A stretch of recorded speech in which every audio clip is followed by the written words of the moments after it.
어느 관리의 죽음. 안톤 체호프. 어느 멋진 밤, 그에 못지않게 멋지게 차려입은 회계관리 이반 드미트리치 체르바코프는 특석 둘째 열에 앉아 오페라 글라스를 들고 코로네빌의 종을 보고 있었다. 그는 오페라를 보며 더 없는 행복을 느끼고 있었다. 그런데 갑자기 소설들에는 이 그런데 갑자기가 너무 자주 나온다. 하지만 작가들은 이 말을 쓸 수밖에 없지 않은가? 그만큼 인생에는 갑작스러운 일들이 얼마나 가득한데. 그런데 갑자기 얼굴이 일그러지고 정신이 아득해지며 숨이 멎는가 싶더니 눈에서 오페라 글라스를 떼고 몸을 구부리자마자 애취! 재채기를 했던 것이다. 누구든 어디에서나 재채기를 할 수 있다. 재채기는 농부도 하고 경찰관도 하고 심지어 3등관도 이따금 한다. 모든 사람이 다 재채기를 한다. 체르바코프는 조금도 당황하지 않고 손수건으로 코를 닦고는 예의 바른 사람처럼 혹시 자신의 재채기가 다른 사람에게 폐를 끼치지 않았나 주위를 둘러보았다. 순간 그는 당황하지 않을 수 없었다. 자신의 앞좌석, 그러니까 특석 첫째 열에 앉아있던 조그마한 노인이 장갑으로 자신의 대머리와 목덜미를 닦으면서 뭐라고 투덜대는 걸 본 것이다. 체르바코프가 보니 그 노인은 통신부 장관 브리즈 잘로프였다. 저분께 침이 튀었군. 체르바코프는 잠시 생각했다. 나와는 상관없는 다른 부서의 장관님이시지만 아무래도 마음에 걸려. 용서를 구해야겠어. 체르바코프는 헛기침을 한번 하고 나서 몸을 앞으로 숙여 장관의 귀에 대고 낮은 소리로 말하기 시작했다. 용서해 주십시오, 장관님. 제가 재치기를 해서 침이 튀었습니다. 저도 모르게. 괜찮소, 괜찮아요. 제발 용서해 주십시오. 정말이지 저는 이렇게 될 줄은 몰랐습니다. 아, 됐으니 좀 조용히 하시오. 들을 수가 없잖소. 체르바코프는 어쩔 줄 몰라 어색하게 미소 짓고는 다시 공연을 보기 시작했다. 보긴 보지만 그는 더 이상 이전과 같은 행복을 느낄 수 없었다. 온통 걱정뿐이었다. 막간 휴식 시간에 그는 브리즈 잘로프에게 다가가서 그의 주위를 잠시 맴돌다가 아주 소심하게 분명치 않은 발음으로 말했다. 제가 재채기를 해서 침이 튀었습니다, 장관님. 용서해 주십시오. 전 사실 전혀 그런... 아, 됐소. 이미 다 잊었는데 계속 같은 말을 할 거요? 이렇게 말하는 장관의 아랫입술이 실룩거렸다.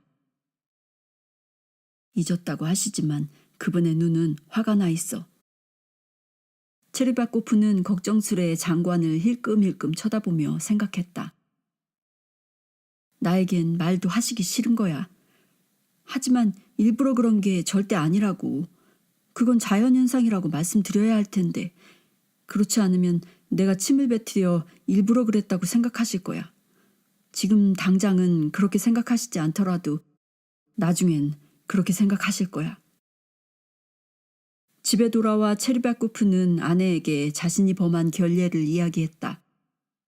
그가 보기에 아내는 이 사건을 가볍게 여기는 듯했다.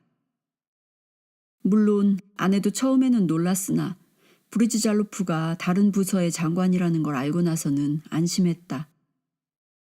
그래도 찾아가 용서를 구하세요. 아내가 말했다.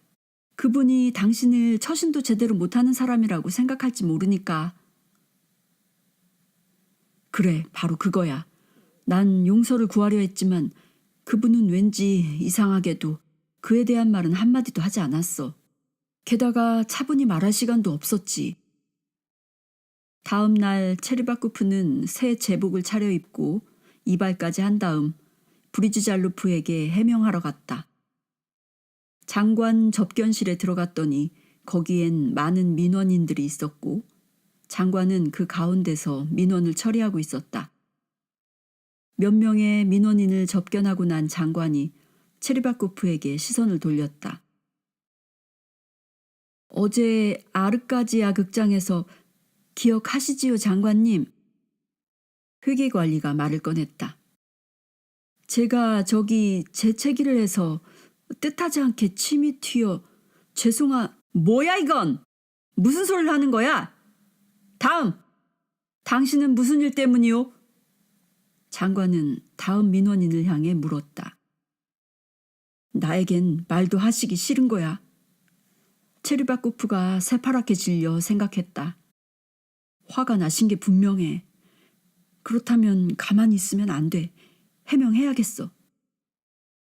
장관이 마지막 민원인과 대화를 마치고 자기 방으로 돌아갈 때 체르바코프는 뒤를 따라가며 소심하게 말했다. 장관님, 제가 감히 장관님을 찾아뵌 건 그건 말씀드리자면 참여하는 마음이 들어서입니다. 그렇지만 절대 일부러 그런 게 아니란 걸 알아주십시오. 장관은 울상을 지으며 한 손을 내저었다. 날 놀리는 거요, 당신? 그는 이렇게 말하고 방 안으로 들어갔다. 놀린다는 말은 또 뭐야? 체르바코프는 생각했다. 난 놀린 적이 전혀 없잖아. 장관이나 되시면서 그것 하나 이해하시지 못하나? 정 그렇다면 이렇게 대단한 분께 더 이상 용서를 구하러 오지 않겠어. 이런 제기랄. 편지를 쓰고 말지 더 이상 찾아오지 않겠어. 맹세코. 절대 오지 않겠어. 그렇게 생각한 체르바코프는 집으로 돌아왔다.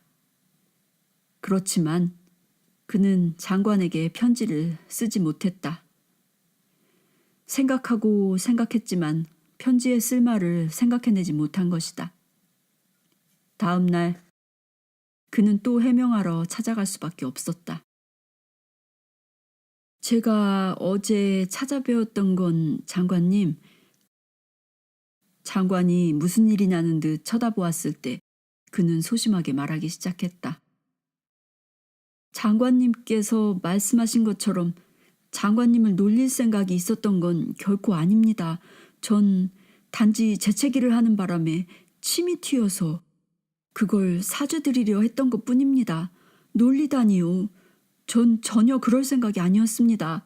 제가 어떻게 감히 그럴 수가 있겠습니까? 놀린다는 건 단지 그러니까 남을 존중하지 않을 때나 당장 나가! 격노한 장관이 몸을 떨면서 버럭 소리를 질렀다. 왜 그러십니까? 공포에 질린 체르바코프가 기어드는 목소리로 물었다. 당장 나가! 장관이 발을 구르며 다시 소리쳤다.